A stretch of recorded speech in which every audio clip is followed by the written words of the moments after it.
Hello everyone. इस lecture में हम डिस्कस करने वाले हैं about implementation of stack. Stack का लॉजिकल व्यू या कहे array as an abstract data type हम ऑलरेडी लास्ट लेक्चर में डिस्कस कर चुके हैं, जिसका लिंक मैं डिस्क्रिप्शन बॉक्स में डाल दूंगी। उसमें हमने क्या डिस्कस किया था कि स्टैक होता क्या है, किस प्रिंसिपल पे बेस्ड है, वो last in first out principle पे बेस्ड है, राइट। और उसके अंदर क्या क्या फीचर्स हैं और क्या क्या ऑपरेशंस आप स्टैक में परफॉर्म कर सकते हो और कहाँ कहाँ आप स्टैक को अप्लाई कर सकते हो, स्टैक के कॉन्सेप्ट को आप कहाँ कहाँ अप्लाई कर सकते हो, राइट। बट इस लेक्चर में हम कवर करने वाले हैं कि आप इम्प्लीमेंटेशन कैसे करोगे स्टैक का, आप क्रिएट कैसे करोगे। एक्चुअली आपने जो लॉजिकल व्यू इसका डिस्कस किया है उसको आप इम्प्लीमेंट करने वाले हो इस लेक्चर में, राइट। स्टैक आपका एक लीनियर डेटा स्ट्रक्चर है, उसको इम्प्लीमेंट आप दो तरीके से कर सकते हो। First is using arrays and second is using link list. अगर आप स्टैक को यूजिंग एरेज इम्प्लीमेंट करना चाहते हो तो जो भी लिमिटेशन या जो भी रेस्ट्रिक्शंस एरे की है, जैसे कि आपको एरे का साइज पहले से ही एडवांस में डिक्लेयर करना पड़ता है, राइट। और उसके बाद आपकी रिक्वायरमेंट अगर लेटर ऑन चेंज भी होती है, अगर प्रोग्राम में आगे जाकर आपको लगता है कि एरे का साइज कुछ और होना चाहिए, इंक्रीज या डिक्रीज होना चाहिए, तो आप वो नहीं कर सकते हो, राइट। एक बार फिक्स हो गया तो हो गया, उसको आप चेंज नहीं कर सकते हो रन टाइम पे, राइट। तो जब आप स्टैक को इम्प्लीमेंट करोगे यूजिंग एरेज तो वही की वही जितनी भी रिस्ट्रिक्शन या लिमिटेशन है स्टैक में भी आ जाएगी। आप का जो साइज होगा वो स्टैटिक होगा, उसको रन टाइम पे आप चेंज नहीं कर पाओगे, स्टैक के साइज को आप चेंज नहीं कर पाओगे, राइट। तो यहाँ पर मैं चाहती हूँ कि मैं 5 एलिमेंट्स का यहाँ पर स्टैक क्रिएट करूँ, राइट। मेरे को स्टैक चाहिए 5 एलिमेंट्स का। तो बेसिकली आप एरेज को यूज करके इम्प्लीमेंट कर रहे हो, तो ये है एरे है, राइट। एरे ऑफ 5 एलिमेंट्स और एरे की इंडेक्स यहाँ से 0 1 2 3 अप टू 4 जाएगी, क्योंकि n की वैल्यू कितनी है, साइज ऑफ द एरे कितना है 5। मुझे 5 एलिमेंट्स चाहिए स्टैक में और इस एरे का नाम है स्टैक। Clear, right. तो ये रिक्वायरमेंट है मेरी कि मुझे एक स्टैक बनाना है जिसके अंदर 5 एलिमेंट्स होंगे, राइट। अब इस रिक्वायरमेंट को पूरा करने के लिए क्या करना होगा, हर स्टैक से एसोसिएटेड उसका एक टॉप होता है, right. Top of stack, right. अब ये टॉप क्या चीज़ है, हमने स्टैक में देखा था कि उसके अंदर इंसर्शन या डिलीशन, पुश या पॉप ऑपरेशन एक ही एंड से परफॉर्म हो सकता है, that is top of stack. एक ही एंड से हो सकता है, that is top of stack. इसके लिए हमें टॉप को यहाँ पर मेंटेन करके चलना है, राइट। टॉप किसको पॉइंट करता है, जो भी रिसेंटली एडेड एलिमेंट है आपका स्टैक के अंदर, जो भी लास्ट एडेड एलिमेंट है आपका स्टैक के अंदर, उसको पॉइंट करता है कौन, टॉप। अभी देखें तो ये एरे अभी एम्प्टी है, इसके अंदर कोई भी एलिमेंट मैंने इंसर्ट नहीं किया है, या आप कहें कि ये स्टैक अभी खाली है। तो सपोज मैं अपना पहला एलिमेंट यहाँ पर पुश करना चाहती हूँ इस स्टैक के अंदर, उसकी वैल्यू है सपोज 10, राइट। जैसे ही ये 10 जो वैल्यू है यहाँ पर इंसर्ट हो जाती है या पुश हो जाती है स्टैक के अंदर, तो कौन से इंडेक्स पे जाएगी, 0 इंडेक्स पे। तो उस टाइम पे टॉप इस इंडेक्स को पॉइंट कर रहा होगा, राइट, इस इंडेक्स को, क्योंकि रिसेंटली एडेड एलिमेंट अभी कौन सा है, 10। और नेक्स्ट टाइम अगर मैं चाहती हूँ सेकेंड एलिमेंट भी इसके अंदर ऐड हो जाए और वो सपोज उसकी वैल्यू है 20, तो उस टाइम पे रिसेंटली एडेड एलिमेंट क्या है, 20, तो तब टॉप इसको पॉइंट करने लग जाएगा, राइट। तो ऐसे करते करते जैसे जैसे एलिमेंट ऐड होते जाएंगे तो जो भी लास्ट रिसेंटली एडेड एलिमेंट होगा उसको टॉप पॉइंट करेगा, यानी कि उसके इंडेक्स को टॉप होल्ड करेगा, राइट। तभी तो उसको पॉइंट कर पाएगा। तो जो भी इंडेक्स पे वो एलिमेंट होगा रिसेंटली या लास्ट एडेड, उसको कौन होल्ड करेगा, ये टॉप, राइट। तो जब पहला एलिमेंट इंसर्ट होगा तब टॉप की वैल्यू होगी 0। तो जब इसके अंदर कोई भी एलिमेंट नहीं है तब टॉप की वैल्यू कितनी हम लेकर चलेंगे, -1, ताकि पहला एलिमेंट आते ही हम इस टॉप को इंक्रीमेंट करके कितना कर दें, 0, राइट। -1 + 1 = 0। और जब जब जितनी बार भी इसके अंदर एलिमेंट पुश होगा स्टैक के अंदर, उतनी बार टॉप की वैल्यू इंक्रीमेंट होगी, राइट। तो ये कॉन्सेप्ट है टॉप का। अब हम मूव ऑन करते हैं towards the implementation part, right. तो अभी हमारे पास स्टैक खाली है, तो बेसिकली हमें क्या करना है, सबसे पहले तो हमें इसके अंदर एलिमेंट्स को पुश करना है। तो उसके लिए हम यहाँ पर पुश फंक्शन को डिफाइन करेंगे। तो सी कोड लिखेंगे हम इसके लिए। सबसे पहले मैं यहाँ पर हेडर फाइल इंक्लूड कराऊंगी, #include standard input output dot H, right. उसके बाद मैं यहाँ पर जो भी इस स्टैक का साइज होने वाला है, फॉर एग्जांपल इस केस में हमने साइज कितना लिया है 5, तो हैश डिफाइन साइज, एक कांस्टेंट मैंने यहाँ पर डिफाइन किया है साइज, और उस साइज की वैल्यू कितनी है 5, तो ये मैंने ग्लोबली यहाँ पर डिक्लेयर कर दी है। उसके अलावा मुझे यहाँ पे जो भी मैं एरे लेने वाली हूँ इसको भी मैं ग्लोबली डिफाइन करूँगी, राइट। तो ये मैं चाहती हूँ कि जो भी वैल्यूज़ मैं यहाँ पर इंसर्ट कराऊँ वो इंटीजर टाइप की हो, मेरा स्टैक इंटीजर टाइप का हो, तो मैं यहाँ पर इंटीजर टाइप का एरे डिक्लेयर करूँगी। एरे का नाम क्या है, स्टैक, इंट स्टैक, और यहाँ पर मैं दे दूँगी साइज, राइट। तो इतना काम अभी हो गया है, मैंने यहाँ पर एरे को भी डिक्लेयर कर दिया है। इसके अलावा ये जो टॉप है इसको भी आप ग्लोबली डिक्लेयर करोगे, int top equal to -1, initially value कितनी है -1, जब इसमें कोई भी एलिमेंट नहीं है, राइट। स्टैक अभी खाली है तो टॉप की वैल्यू कितनी होगी -1, राइट। सो अब हम डिफाइन करेंगे यहाँ पर एक पुश फंक्शन। वो फंक्शन क्या करेगा, वो फंक्शन इस स्टैक के अंदर एलिमेंट्स को इंसर्ट कराने में हेल्प करेगा, राइट। उसमें एलिमेंट्स को इंसर्ट कराएगा। सो वॉइड पुश नाम का ये एक फंक्शन है, राइट। इसके अंदर मैं एक पैरामीटर पास करूँगी इंटीजर वैल्यू, जो भी वैल्यू आप इसके अंदर इंसर्ट कराना चाहते हो, इस स्टैक के अंदर पुश करना चाहते हो, उसकी वैल्यू यहाँ पर पास होगी, राइट। अब इस पुश फंक्शन के अंदर आपको एक कंडीशन चेक लगाना है।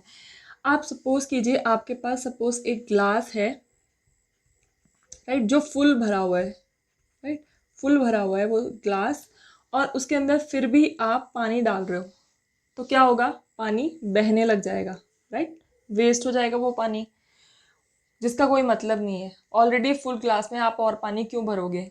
तो वही चीज़ अवॉइड करने के लिए, वही चीज़ स्टैक के साथ ना हो, उसको अवॉइड करने के लिए आप यहाँ पर कंडीशन चेक लगाओगे, इफ़ टॉप इक्वल साइज -1।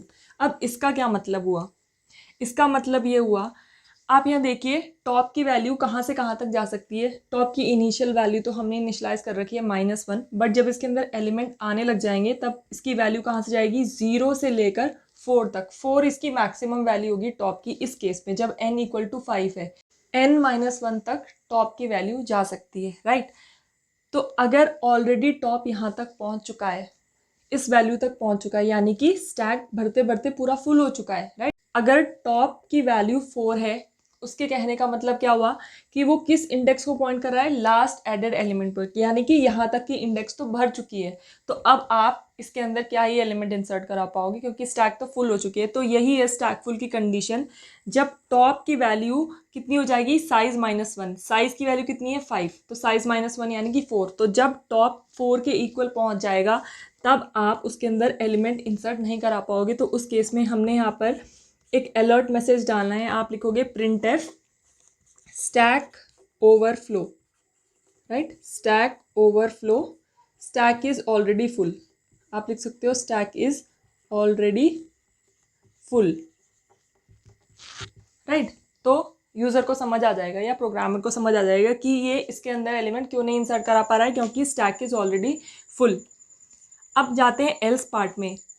कहने का मतलब जब टॉप की वैल्यू 4 तक नहीं पहुंची है, 3 है या 2 है या 1 है या 0 है या -1 है, उस केस में क्या होगा, एल्स पार्ट में आप क्या लिखोगे, एल्स सबसे पहले आप इस टॉप को इंक्रीमेंट करोगे बाय 1, टॉप ++ करोगे आप, और उसके बाद इस स्टैक के फर्स्ट इंडेक्स पे, क्योंकि अभी तक स्टैक खाली है, तो फर्स्ट टाइम पे जब आप इस पुश को कॉल करोगे तो इसकी 0 इंडेक्स पे वो वैल्यू इंसर्ट हो जाएगी। तो स्टैक के कौन से इंडेक्स पे, टॉप पे, स्टैक के टॉप इंडेक्स पे क्या वैल्यू आ जाए, ये वैल, राइट, ये वैल स्टोर हो जाए। तो टॉप की वैल्यू अब कितनी हो चुकी है, -1 से ++ किया तो 0 हो चुकी है। अभी करंटली टॉप की वैल्यू कितनी है, 0, तो वो 0 इंडेक्स को पॉइंट कर रहा है। टॉप अभी इसको पॉइंट कर रहा है, 0 इंडेक्स को, और इस इंडेक्स पे हमने वो वैल्यू स्टोर करा दी। सपोज मैंने फर्स्ट टाइम पे जब इसको कॉल किया पुश ऑपरेशन को, तो जो वैल्यू पास की दैट इज 10, तो ये 10 वैल्यू यहाँ पर इंसर्ट हो चुकी है, टॉप अपडेट हो चुका है, राइट। अब वापस से हम इसको कॉल करते हैं, तो सपोज मुझे स्टैक को धीरे धीरे पूरा फुल करना है, तो अगेन मैं इसको कॉल करूँगी, अगेन पुश ऑपरेशन कॉल होगा। तो इस टाइम मैंने सपोज वैल्यू 20 पास किया है। यहाँ पर हम चेक करेंगे इफ टॉप इक्वल 4, टॉप की वैल्यू क्या है 0 which is not equal to 4, तो ये यहाँ पर आएगा और टॉप की वैल्यू अब कितनी हो जाएगी 1 प्लस प्लस, यानी कि टॉप की वैल्यू हो जाएगी 1। और स्टैक के टॉप इंडेक्स पे, स्टैक के टॉप इंडेक्स यानी कि फर्स्ट इंडेक्स पे वो वैल्यू आ जाएगी 20, राइट।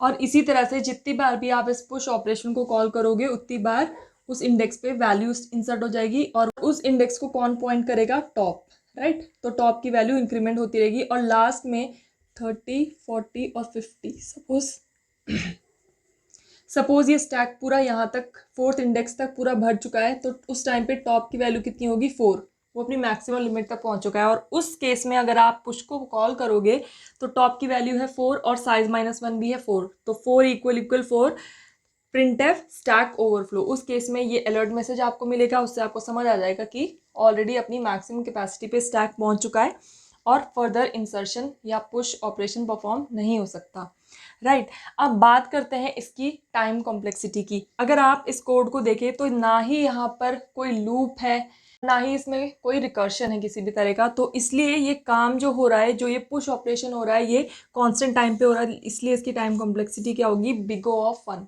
ऑर्डर ऑफ 1 इसकी टाइम कॉम्प्लेक्सिटी होगी, राइट। सो मूव ऑन करते हैं नेक्स्ट ऑपरेशन पे, that is pop operation. Next operation जो स्टैक का है वो हम डिस्कस करने वाले हैं पॉप ऑपरेशन, यानी कि किसी भी एलिमेंट को स्टैक से रिमूव करना, राइट। तो हम ये ऑलरेडी देख चुके हैं कि स्टैक के अंदर इंसर्शन और डिलीशन एक ही एंड से पॉसिबल है, राइट, एक ही एंड से पॉसिबल है।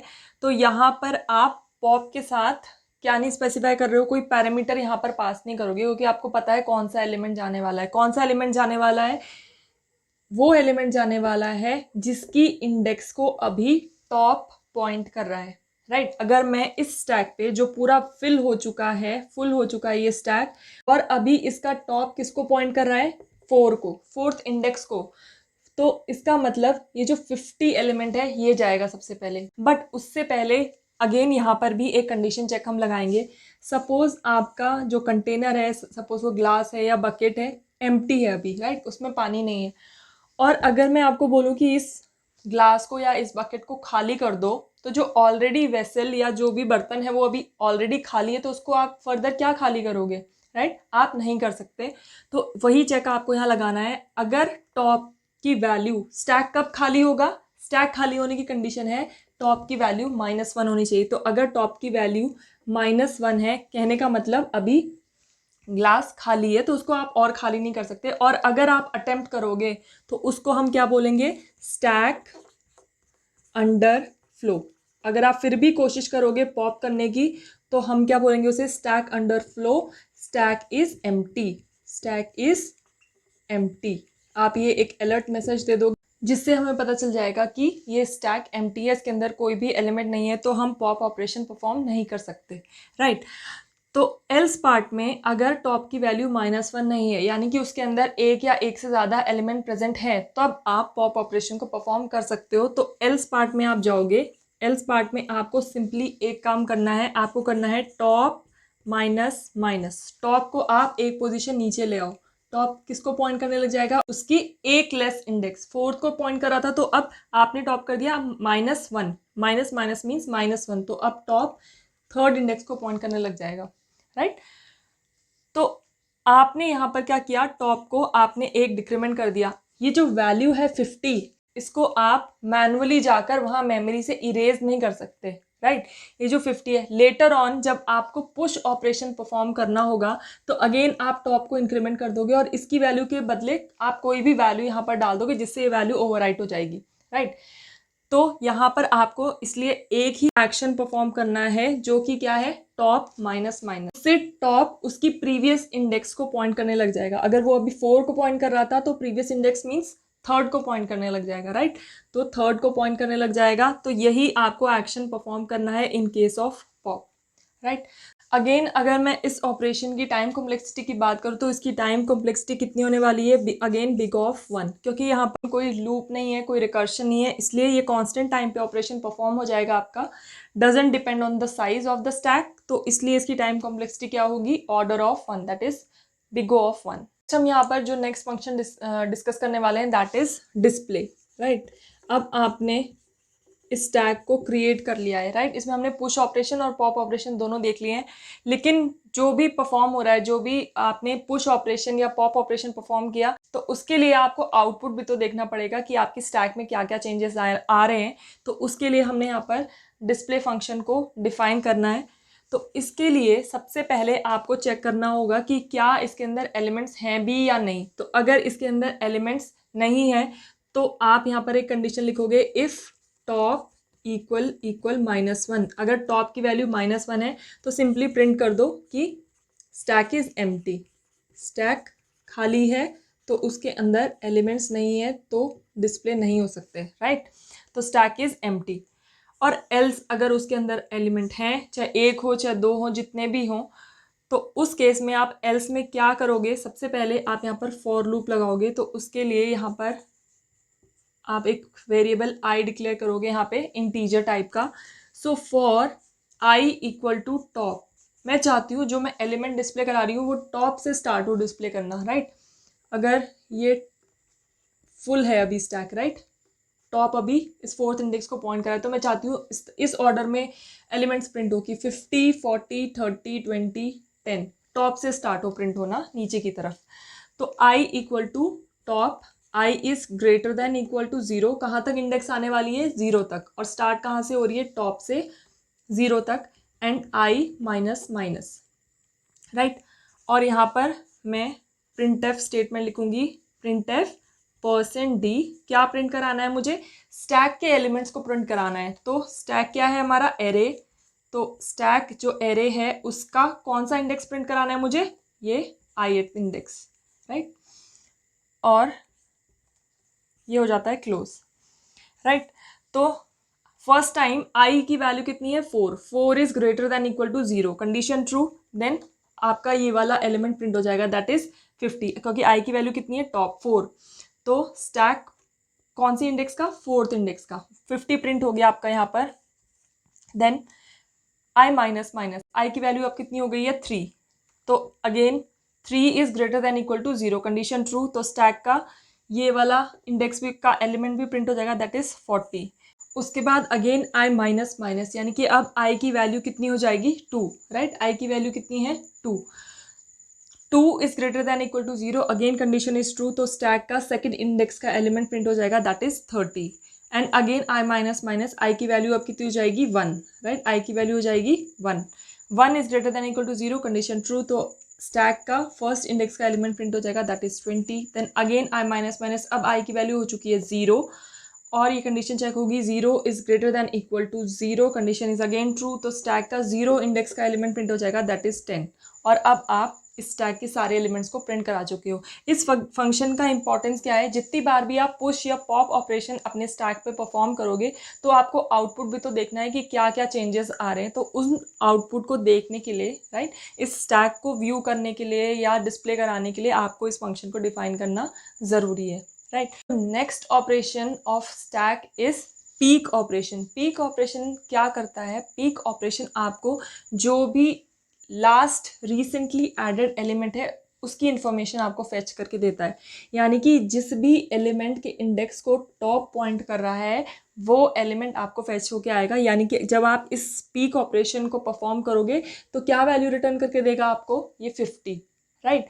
तो इसी के लिए हमें ये कोड लिखना है। तो यहाँ पर सबसे पहले आपको चेक करना होगा कि क्या स्टैक में एलिमेंट्स हैं भी या नहीं। तो अगेन आप यहाँ पर चेक करोगे, इफ़ टॉप इक्वल -1, अगर टॉप की वैल्यू -1 है इसका मतलब स्टैक अभी एम्प्टी है। तो आप अगेन यहाँ पर printf stack is empty, right. तो उस केस में आप ऑपरेशन परफॉर्म ही क्यों करोगे, राइट, क्योंकि स्टैक तो एम्प्टी है। और एल्स पार्ट में आप यहाँ पर क्या करोगे, हाँ, इस फंक्शन का रिटर्न टाइप होगा इंट। तो क्योंकि हम यहाँ पर एक इंटीजर टाइप की वैल्यू रिटर्न करके दे रहे हैं, राइट। इंटीजर टाइप की वैल्यू रिटर्न करेगा ये फंक्शन, इसलिए इसका रिटर्न टाइप क्या है, इंट। और यहाँ पर एल्स पार्ट में आप क्या लिखोगे, एल्स पार्ट में आप लिखोगे रिटर्न, क्या रिटर्न कराना है आपको, स्टैक का कौन सी इंडेक्स का एलिमेंट, टॉप का, राइट। तो रिटर्न स्टैक का टॉप इंडेक्स का एलिमेंट, जिसको अभी करंटली टॉप पॉइंट कर रहा है जिस इंडेक्स को, वो वाला एलिमेंट। तो ये आपको 50 रिटर्न करके देगा। तो ये हो गया एल्स पार्ट और यहाँ पर हो जाता है आपका फंक्शन क्लोज। अगेन इस फंक्शन की टाइम कॉम्प्लेक्सिटी की बात करें हमें, तो ये भी कांस्टेंट टाइम पे हो रहा है क्योंकि no loops and no recursion, तो इसकी टाइम कॉम्प्लेक्सिटी भी है पिको ऑफ 1, राइट। नेक्स्ट जो दो ऑपरेशन हम यहाँ पर डिफाइन करने वाले हैं with respect to this stack, इस स्टैक के दो और ऑपरेशंस हैं, एक है इज एम्प्टी और एक है इज फुल, राइट। तो ये दो ऑपरेशन है जो स्टैक के ऑपरेशंस हैं। इज एम्प्टी क्या करेगा, इज एम्प्टी आपको बताएगा कि क्या स्टैक एम्प्टी है, और इज फुल जो ऑपरेशन है ये आपको बताएगा कि क्या स्टैक फुल है, राइट। तो इसको आप अपनी कन्वीनियंस के हिसाब से जहाँ भी आपको चेक करना है कि क्या स्टैक इस टाइम पे फुल है, कि क्या स्टैक इस टाइम पे एम्प्टी है, तो वहाँ आप इस फंक्शन को कॉल करके वो चेक कर सकते हो, राइट। तो इसका रिटर्न टाइप मैं यहाँ पर इंटीजर टाइप का दे रही हूँ दोनों का, तो दोनों इंटीजर टाइप के फंक्शन हैं। तो बात करते हैं इज एम्प्टी फंक्शन की। कोई भी स्टैक एम्प्टी कब होगा, जब टॉप की वैल्यू कितनी होगी, -1, राइट। तो आप सबसे पहले इसके अंदर चेक करोगे if top equal -1, right. Return क्या रिटर्न कराए उस केस में, टॉप की वैल्यू अगर माइनस है, कहने का मतलब स्टैक एम्प्टी है। तो ये फंक्शन पूछ रहा है कि क्या स्टैक एम्प्टी है, तो आप क्या रिटर्न कराओगे, कोई नॉन ज़ीरो वैल्यू, आप 1 रिटर्न करा सकते हो यहाँ पर। और एल्स अगर टॉप की वैल्यू -1 नहीं है, यानी कि अब वो इंक्रीमेंट हो चुकी है। इंक्रीमेंट क्यों हुई होगी, क्योंकि उसके अंदर कोई एलिमेंट पुश हो चुका होगा। तो उस केस में आप यहाँ पर क्या रिटर्न कराओगे, रिटर्न 0। कहने का मतलब नहीं, स्टैक एम्प्टी नहीं है। तो ये रिटर्न स्टेटमेंट कह रहा है नो और ये रिटर्न स्टेटमेंट कह रहा है यस, राइट। तो जो भी नॉन ज़ीरो वैल्यू है आप वो यहाँ पर रिटर्न करा सकते हो, 5, 10 कुछ भी रिटर्न करा सकते हो अदर दैन 0, राइट। और इस केस में आप 0 वैल्यू रिटर्न कराओगे। तो जहाँ कहीं भी इस फंक्शन की रिक्वायरमेंट होगी आपके प्रोग्राम में, जहाँ भी आपको चेक करना है कि स्टैक एम्प्टी है कि नहीं, आप सिंपली इस फंक्शन को कॉल कर सकते हो। और अब बात करते हैं स्टैक इज फुल ऑपरेशन की। तो यहाँ पर भी आप चेक कराओगे इफ़ टॉप इक्वल साइज -1। जब टॉप इस इंडेक्स तक पहुंच चुका है तभी तो आप बोलोगे कि स्टैक फुल हो चुका है, राइट। लास्ट इंडेक्स है 0 से लेकर 4 तक जा सकता है, तो मैक्सिमम इंडेक्स इसकी कितनी है, 4। और अगर 4 तक पहुंच चुका है टॉप ऑलरेडी, साइज की वैल्यू कितनी है यहाँ पर 5, तो 5 - 1 = 4। तो उस केस में आप यहाँ पर रिटर्न कराओगे क्या, उस केस में आप यहाँ पर 1 रिटर्न कराओगे, यानी कि यस वो अपने साइज तक पहुंच चुका है, इसका मतलब वो फुल है। और एल्स आप क्या बोलोगे, एल्स आप रिटर्न कराओगे यहाँ पर 0। इसका मतलब क्या होगा, नो। इसका मतलब क्या होगा, नो, अभी वो अपनी लिमिट तक या कैपेसिटी तक नहीं पहुंचा है, राइट। सो ये दो फंक्शन आप कहीं पर भी यूज़ कर सकते हो जहाँ पर भी आपकी रिक्वायरमेंट। अब अगर बात करें कि टाइम कॉम्प्लेक्सिटीज़ की, तो इनके अंदर भी ना कोई इटरेशन चल रही है ना कोई रिकर्शन है, तो इन दोनों की टाइम कॉम्प्लेक्सिटी होगी बिग O ऑफ 1, ओके। तो इन सब फंक्शंस को कंबाइन करके आप एक प्रोग्राम लिख सकते हो स्टैक के लिए, और उसके अंदर आप एक मेन फंक्शन को डिफाइन करोगे। उसके अंदर जहाँ जहाँ आपको रिक्वायरमेंट है इन फंक्शंस को कॉल करने की, आप कॉल करा सकते हो। आप ऐसा कर सकते हो कि स्विच का यूज़ कर सकते हो यहाँ पर, और उसके अंदर चॉइसेस आप डाल सकते हो कि choose 1 for push, choose 2 for pop, 3 for peak, 4 for display, 5 for empty and 6 for is full, right. ये सारे ऑप्शन आप वहाँ डाल सकते हो, और उन केसेस में आप इन फंक्शंस को क्या करा सकते हो, कॉल करा सकते हो, राइट। उससे आपका एक कंप्लीट मॉड्यूल बन जाएगा जिसके अंदर आप इस स्टैक के अंदर वेरियस ऑपरेशंस परफॉर्म कर पाओगे, right. So I hope now stack implementation is clear to you. If you have any doubts you can ask me in the comment box. Thank you for watching.